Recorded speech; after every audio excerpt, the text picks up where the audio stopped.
Good afternoon. My name is Bill Center. I'm the Chief Technology Officer here at TLU, and I'm joined by Rodrick Shao, and I am Instructional Technologist here at TLU. And welcome to the Hettinger Lecture Series. Today, we wanted to talk to you a little bit about technology and transforming teaching and learning, and how we see that changing and emerging, and then also how it applies to TLU. One of the things we've chosen are a few different categories that each of us are going to talk about briefly that we see are kind of the major trends, and hopefully you'll be able to learn something from that as we have been experiencing it over the last few years. First of all, and this is one that I think kind of gives us a basic framework, is just the importance of digital devices. You know, one of the things we've seen is the explosion of devices on campus, not only by our faculty, but our students especially.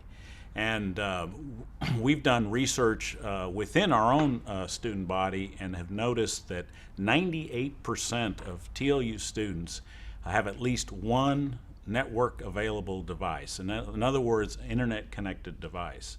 60% have 3 or more devices. So we have come a long way along in that framework.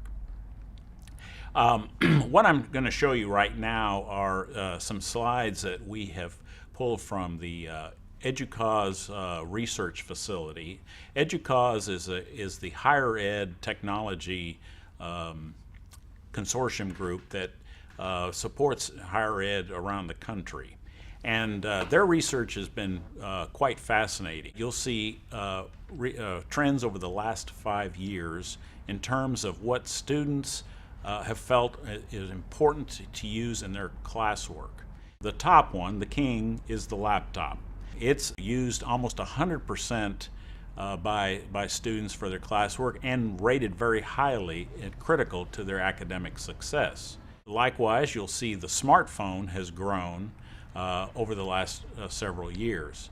What's interesting, I think, is the decline of the tablet. While the tablet rose to popularity a few years ago, things kind of changed recently, and we've seen somewhat of a downturn. They're still there, but the relevance by students have seen it to have declined somewhat. And then the last one is the desktop, which you probably would guess, with the laptop being so popular, the need for the traditional desktop computer is starting to decline. So when you combine this with our statistics that we have seen here on campus, you can see we mirror quite a bit what the national research has shown. And I should say that the national research was based on a number of institutions across the country. Over 30-some thousand students and over 11,000 faculty participated. And other countries overseas as well. That's correct. Correct, yeah. And maybe I should add to that, that the declining use of tablets is due to the availability of duplication of softwares in smartphones as well as laptops. So students see no need to acquire tablets while smartphones are acquiring more and more applications. Now let's switch gears to classroom policies on mobile devices. And that's quite an interesting one because there are different views to this. And typically, individual faculty members are left with the discretion of deciding whether to have policies for students to use smartphones or to use laptops or tablets. So knowing that some faculty members are not allowing that at all, pretty much banning the usage of smartphones or any device, while some faculty members are partially allowing it, or some are even more allowing that. So this leads to the inconsistency of the application of the policy itself, and that seems to be an issue. So first is inconsistency in terms of faculty members allowing or not allowing use of the mobile devices in class. But in addition to that, some institutions have additional policies. For example, an institution might have a laptop policy. Every student needs to bring a laptop, or every student needs to bring a tablet. So we have an institutional policy where is every student is demanded or are required to bring a device, and then individual policies within the classroom. And so you see that if those policies are not syncing together, then it creates that inconsistency environment, which if I put myself as a student, then it leads to being unsure of what approach to take. You see, we're still human beings, and if I go to this class, I'm not allowed to have one. I go to another class, yes, I'm allowed, and another class, not, I'm not allowed. Then there's a confusion as far as Correct. when to apply those policies. But one major area which both faculty and staff share is that discouragement of using mobile devices is because of it leads to distraction to learning. We cannot just pay attention to what is going on in class. We end up defaulting into using our mobile devices while the classroom is going on. So distraction to learning, that's the biggest fear. And both students and faculties have agreed into that yes, there's a distraction. Including myself, I have to agree. When I attend a conference or a lecture somewhere, I'm just using my cell phone to, check something online, or so I'm distracted that way. So we are all in the same pool where we're somehow distracted by these mobile devices. Now, according to the chat, this is the EDUCAUSE research here, which is showing that there's more encouragement or requirement on laptop device still enjoying that privilege, where smartphones are completely banned or heavily discouraged. And definitely you can see that there is an impact to that. A recent research that was done from Wilkes University in Pennsylvania, I think this was done in 2016, and they surveyed their students. And 95% of their students say that they usually bring their cell phones to class. So just like the concept of bring your own device, they have it, is there. And it's happening even in our class here at TLU. They do bring their own cell phones. 90% of the students who were surveyed said that they have engaged in texting while in class. All right, and then 10% of the students who were surveyed admit that they've used their cell phones while taking the test. So definitely you can see clearly here's research showing us why we are concerned about this, and because there is a fear about other things could be done, especially if you're taking the test. You could be cheating as well. So that's a concern about having all these great tools out there and the possibilities of what could happen. So if as I'm sharing with you right now, of course you might feel like, you know what, I'm just going to ban everything. I'm not going to allow my students to have any devices because I can't handle this. We just cannot control ourselves. But probably the best, or if not the best, maybe the recommended approach is not to ban technology in classroom, or not only to discourage the use of mobile devices in classrooms.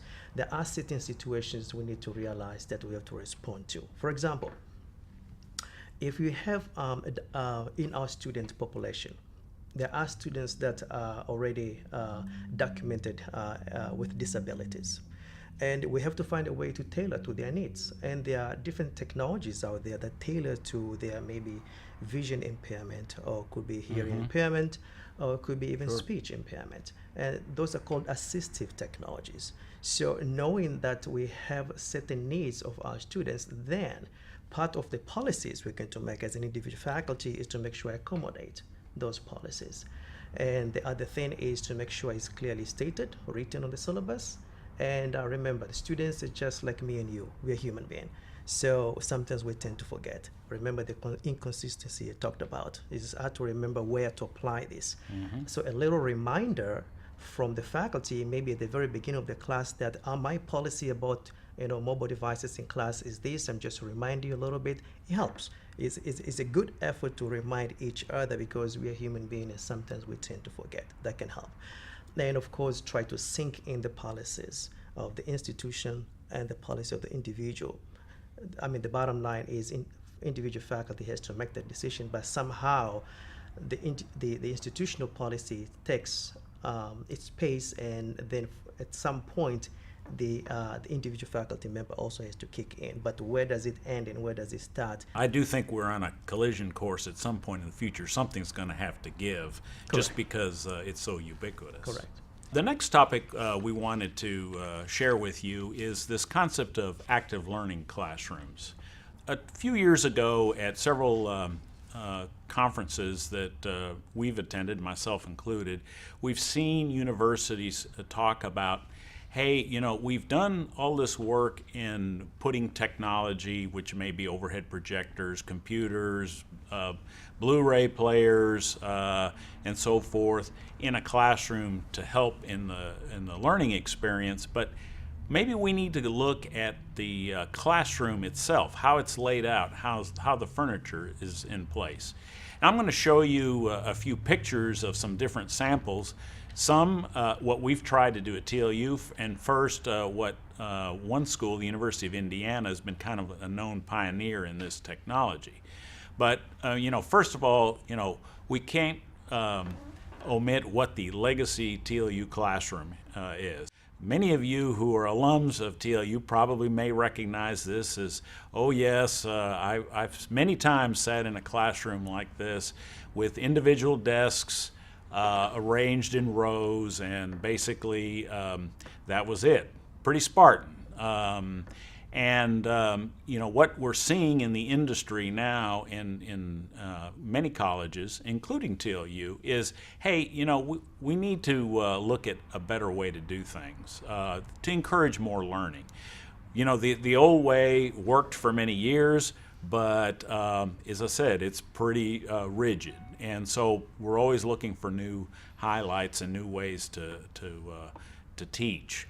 So the first examples I'm going to show you are from the University of Indiana, and what they've done to try to essentially make over classrooms to make it more of an active learning experience, a more productive active learning experience. And interestingly enough, Rodrick, they mentioned that, you know, space is a very big issue on all college campuses. So taking on this new project was kind of had to be done carefully and maintain, not get too risky in terms of investment. So what they ended up doing was picking the least desired classroom spaces and starting with those, the ones that nobody wanted to be with anyway. And so the first example is one that used to be an indoor pool at the University of Indiana back in the 30s, and apparently had all kinds of issues, but they've really transformed it. If you look at it now, you'll see group collaboration tables, a huge large screen that can be used to project individual presentations on there at the same time. And then the main thing is that the instructor can easily move around. It really works with group work nicely. The next one is kind of another sort of example of that. Again, a lot of group work. Some of them do allow for people to move around a little bit easier. You'll notice now that there's monitors at each of the group tables where they can project their own computers and to be able to display as they are working in groups. Things to try to bring those project ideas out a little bit easier.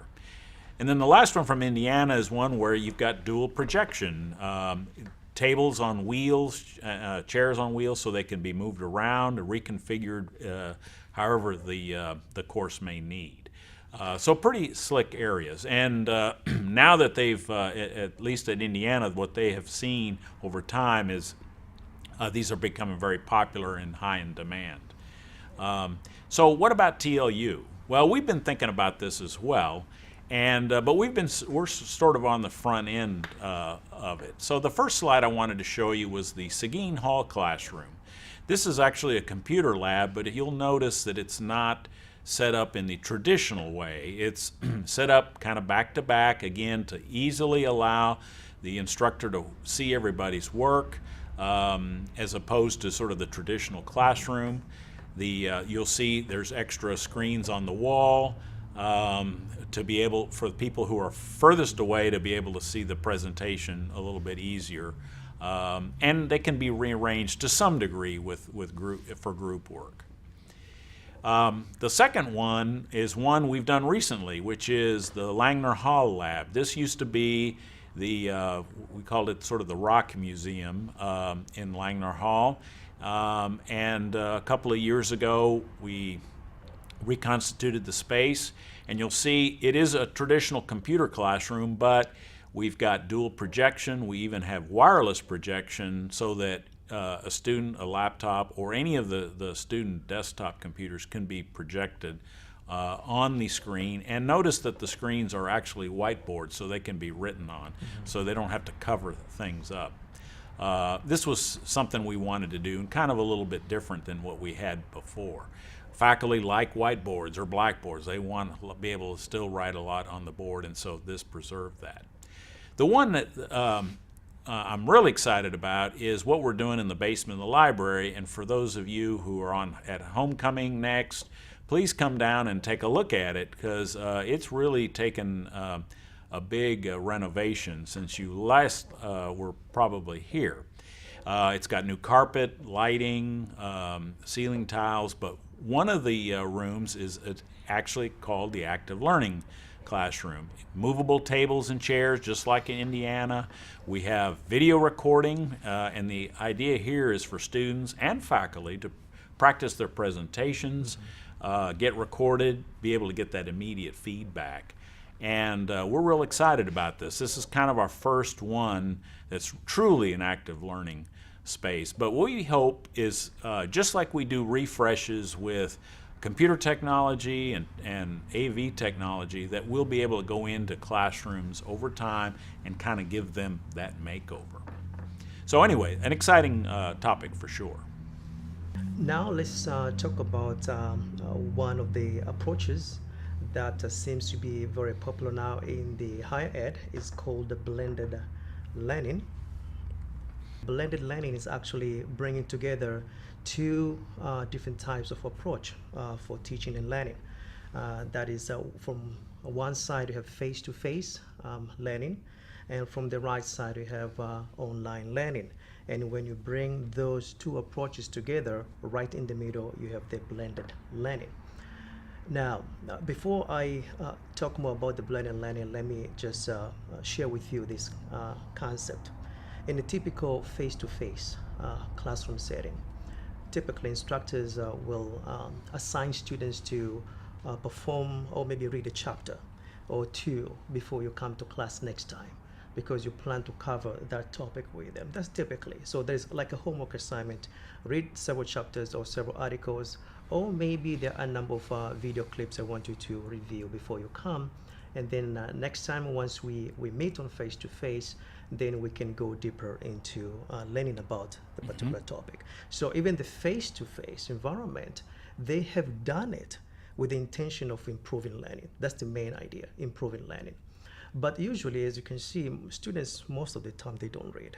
They don't read those chapters. They don't, perform the way you expected. Some do. I would say not everybody, but some do. But majority, really, they don't do that homework. Now, given that kind of challenges, majority of the instructor kind of thought, you know what? I still want to improve learning for my students. And you know what? There is a huge presence of mobile technology nowadays that students have access to, and they're using it. So why not taking advantage of this great face-to-face teaching and learning approach, and of course with the support of the online technology features, so I can blend this experience where I can put maybe some assignments or online, or I can ask them to go to a particular site, or maybe there are other articles online that they can review, or maybe a video. And then once we meet on face-to-face, at least we can concentrate on discussing as far as the areas that they needed more help, or areas that needs to understand better. So that's the whole idea. The blended learning is not doing anything different from face-to-face. The only thing is that now is being supported by a different platform, which is more on mobile device technology platform availability for that. So here's the case. The real question is, does it really, do students really do their homework online for that case? That could be something that can be looked at. But here's one thing though. The blended learning approach usually, students are required to review materials online. It could be a video, it could be audio, it could be reading chapters, and so forth. And then when they meet during class time, the faculty is not going to start from the scratch. Rather, he's expecting that, or she's expecting that the students already have covered something, but the class is divided into small groups or even some individual students, when instructor can concentrate and even customize instructions according to those small groups and according to those individuals, especially in the areas where they're having hard time understanding the material. That's the whole idea. So you're really customizing the way you are distributing instruction to students, all right? Sure. So, which is a very good thing. But again, the challenge here, as I said, so far, we're not quite sure if students are really doing their work or not. Individual faculty members can definitely help us with that. In essence, this is what is called flipping the classroom. So when we hear the term flipping the classroom, that's exactly what it means in flipping the classroom. Okay, now let's cover about the preferred learning environment. According to the EDUCAUSE research here, as you can see from the very top here, it ranges from no preferences at all, as far as don't want anything to go online. I don't want Right. I just want to be on face-to-face Sure. approach, or just want to be on online only. For that case, no preference at all. But that number of students is shrinking right now. Going back from 2013 up to 2017 is shrinking. That for those who prefer online only has been steady for a while, but it's not growing and it's shrinking very slowly. That's interesting, don't you think? Yeah. I think so, because I was one of them. Right. The trend seems to be like it's not really growing that much. And are those who really prefer that they have some mostly being online, and that also seems to be shrinking a little, mostly online. But another interesting trend here is those who are looking for half online and half on face-to-face. It seems to be growing, especially from 2016 and up to 2017. And probably the trajectory is this is going to grow as well. It seems to be growing half online and half also face-to-face. The bulk of preference definitely is to have some kind of a component of an online piece of technology as well as a face-to-face. And the rest, for those who still wants to be in a traditional face-to-face, is shrinking. So that's the trend. So the bulk, as we can see here, is about, majority of the students are preferring a blended type of approach in education, where what it means is mixing up some online component as well as keeping those face-to-face components that they enjoy a lot. That's the trend. And I think TLU, we are reflecting that as a number of faculty members and the courses are supporting their courses with a blended approach. And so it's a good reflection of what is out there. Well, and that's really kind of a shift in thinking, because a few years ago, everybody thought that it was going to all go online potentially. Correct. And that, Correct. But we're not seeing that. That's actually That's correct. That's correct. And the students who are resisting blended education, as I said, that number is shrinking. It's not growing. So it's something to be aware of that. Likewise, for those who just want to stay with the online only, Right. is also shrinking. So definitely the blended approach seems to be the preferred method of for Interesting. learning and teaching Yeah. right now. Now, I think it would be good to ask ourselves, how do institutions support this blended approach, where you need to be familiar of the online component and also use the online components as well as supporting it with a face-to-face.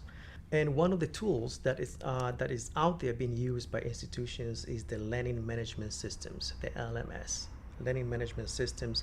And the learning management system is a web-supported digital environment for students to be able to access a course, and also a web-supported digital environment for faculty members to be able to manage their courses, Right. LMS.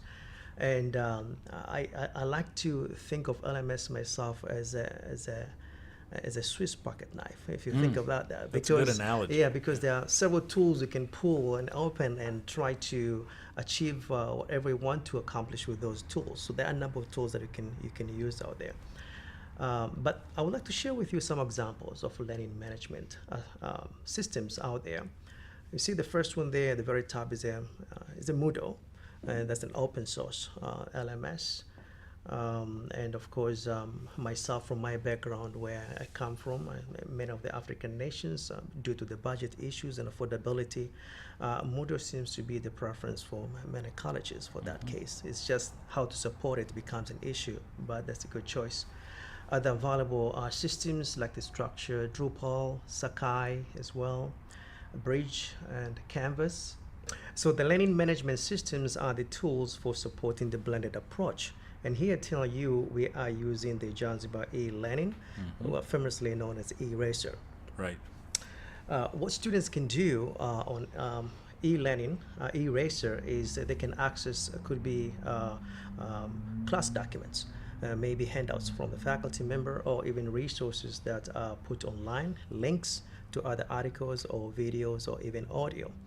They can also submit their assignments online, and that's even easier for the faculty member to track what has been submitted and what time by whom. And if there's any missing work, then it's easy to go back and communicate with the student. They can also check their progress online, especially grades. And I know students are very, very interested to know their feedback, progress and yes. feedback. And they can just go online and see the grades and how they stand on their classes as well. As far as the managing assignment is accessing online exams or quizzes or so forth, and knowing the due date and if they've submitted or not, that's part of what they can do as students. And also collaboration in terms of online discussion, and this is a big one. Right. And especially if you're thinking of taking the blended classes or fully online classes, real learning happens when students are discussing in a classroom setting or even online. That discussion piece is where the real learning takes place. So it's very important to make sure that students are comfortable doing that. It's also part of your planning as you try to engage in a blended approach. As far as communication as well, if I need to communicate with other classmates or maybe my instructor or instructor communicating back to faculty, to his or her students, it's easier within the learning management system. Absolutely. Where I don't have to think of their email addresses or maybe their phone numbers. Everything is there already. So it makes it easier to manage their class settings. Another feature that adds value to learning management system is the integration of other third-party programs or softwares into that learning management system. And of course, here at TLU, we are also integrating it with other programs. For example, Turnitin, which helps students check for the plagiarism status, or even help them write better. That's a big one. Now, we also have other programs like the library database, which is also can be linked to a course, and students can access a library database within their course, or faculty member can put together resources for their students to use as a library resource within their courses already. Other features also will be like the math programs. I think you're aware of some math programs that are already integrated with our e-learning system. And of course, other programs that helps faculty maybe narrate over a PowerPoint or narrate over pictures or photos or narrate over PDF files that are also integrated in the LMS. So there are many programs out there that can add more value to the learning management system. And TLU has some of those programs. So this sounds all good, but also there are challenges. This system is not good for everybody. Right. Some faculty are happy and some faculty are not happy with this. And so it's not a one solution that fits everyone. And that's something that is a challenge that we are facing. And probably at some point we're going to be able to, somehow please more and more faculty, but definitely it's not going to please everybody. There's some features that works wonderful for one, and probably for somebody else, they don't like those features. So it's a give and take as far as what we have, but otherwise, supporting the blended approach, LMS is the biggest tool to have. Absolutely, absolutely.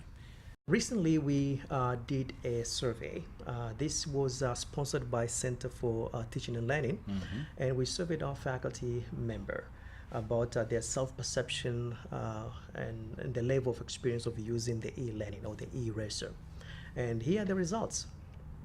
About 92% of our faculty member indicated at least they're using some or a little bit more or even extensive usage of our e-learning system. So that is a pretty good reflection angle of what the preferred means of learning is blended, but also here at TLU, faculty are realizing that, and they're also engaging in. And that's great news because it's taken us a while to get to that point. Correct. Even if it's just posting a syllabus or posting in a couple of assignments, at least we're getting Correct. there Correct. and so forth. Correct. Well, Rodrick, what do you see in terms of the futures and so forth? I know from my standpoint, I think, that I alluded to this earlier. I do think we're going to see a point where more of those mobile devices in classrooms are going to somehow have to be adapted. You mentioned the IT conferences, and certainly I'm also no stranger to that, where I thought it was very strange, but now it's a given that everybody is incorporating their devices. The trick is, can you put it into the course, into the classroom, and to keep it from just casual usage or texting and so forth. That'll be the trick. So I see that as a continued trend or pressure. I'd also see the active learning classroom idea, or maybe better said, the classroom makeover, where in addition to refreshing technology, which universities and institutions have always seen as important for many years now, we're actually now looking at the classroom space itself. How can we make that better for learning and so forth? And finally, from my end, we're a small liberal arts college, and we've all have things in common with other small liberal arts college. And I think we're going to see more collaboration between institutions. TLU already does one with collaboration with 4 other schools in Texas for exchanging language classes, and there's talk about doing more. Why reinvent the wheel if you can share skills and so forth across boundaries? That, as I said, still in its infancy. We've been doing it for a few years, but I really do see more of that kind of collaboration across institutional bounds. What about you? Yeah, what I see is going back again to the bigger piece of learning management systems. One of the challenges that faculty are facing is they have to change their way of teaching in order to use the tool. So the tool is forcing faculty to change their way of teaching. Okay, and that is a problem, and that's why they're reluctant to use, or probably they just like one feature, they don't like another feature, because I have to change the way I teach. The future will be having a device, what's called M-Learning or MLMS, that adapts my teaching style. All right, it knows what it prefers, or it might guess what is my flow or what's my thinking, and then it's adapting my teaching style. Instead of me changing, it is changing for me. Right. So that's another approach which I think will be very useful as far as being able to accommodate my needs and my approach, and not for me to change because the tool wants me to change. Right. That's one area I'm hoping that we are going to be able to get there. The other thing is to be mindful. Technology does not lead into a meaningful or positive learning for students by itself. So we can have all these bells and whistles out there, which are wonderful and very powerful, but that alone does not lead to real learning. So what factors are out there? So we need to realize and put it together at least to lead to this meaningful learning. I think there are about 3 dimensions. The first one is the human dimension. When you're thinking about students and faculty, those are human, and sometimes we lack the technical know-how, knowing the skills how to use the tools. So somehow we need to acquire some skills on how to change our pedagogies, or how to use the tools that we engage with. So the skills, lacking of those skills becomes an issue. Another human factor is the motivation. When you think about the motivation, even on face-to-face, is a big issue. Now, if you switch to some kind of online approach, it becomes even bigger issue. And motivation happens to anybody. It can impact anyone due to any reasons, sometimes emotions and so forth. Time management, how do you do that? And that's the biggest problem with a lot of online or blended classes. I just could not manage my time to accomplish this and to do that.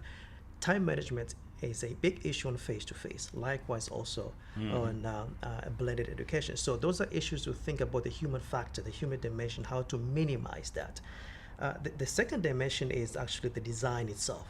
The design is the how do you create content so that it can fit both face-to-face and online, and also the supporting technology, which is all these mobile devices we've been talking about, how made available with appropriate software and hardware to students and faculty, because otherwise that it can become an issue. So that's the second dimension. And the third dimension is the institution itself. What kind of policies they have in place to support the blended approach. And allocation of funding, which is a big thing. Oh, yes, that's that is everyone, yes. That's a big one, at least to make sure that they provide the environment where the institution can support, and also policies that supports that, as well as providing, being able to hire the right number of people and qualified people to support that. That's the institutional responsibility. So putting together these dimensions, somehow it might help us lead towards some kind of positive impact for student learning and not technology alone. Right, right. Very interesting. Well, thanks, Rodrick, for joining me in this lecture. And I hope you all found something of value of it. We enjoyed doing it, and we will hopefully see you on campus if you come by. Thank you very much. Thank you so much.